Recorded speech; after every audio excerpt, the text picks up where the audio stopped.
Hey everyone, welcome again in another short video। आज का topic कुछ इस प्रकार है, जैसे कि हम बेटी व बेटे को एक समान ही दर्जा देते हैं और माता पिता की प्रॉपर्टी में भी बेटी व बेटे का समान ही अधिकार होता है। एग्ज़ाम्पल के तौर पे राजस्थान में यह होता है, हरियाणा में भी यही है और जल्द ही हमारी यूपी में भी यही होने वाला है। बेटी व बेटे को तो हम एक समान कर देते हैं, क्यों ना बहू और दामाद को भी एक समान ही किया जाए।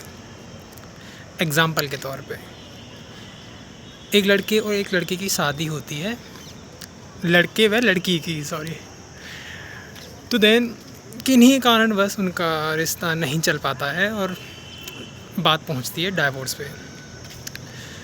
तो लड़की का तो अधिकार हो जाता है कि जिससे उसकी शादी हुई है उसकी प्रॉपर्टी में से उसका हिस्सा लेने का 50% हिस्सा बहू का हो जाता है। मतलब तो एलिमनी के तौर पे उसके लड़का भले ही कुछ ना कमाता हो, बट उसकी प्रॉपर्टी में से तो लड़की का अधिकार हो जाता है। परंतु इसका अगर जस्ट अपोजिट कर दें कि लड़के का भी अधिकार हो जाए, कहाँ पे? लड़की के पिता की प्रॉपर्टी में से। अगर ऐसा एक नियम आ जाए तो मुझे लगता है कि जो डाइवोर्स का रेट है वो बहुत कम हो जाएगा।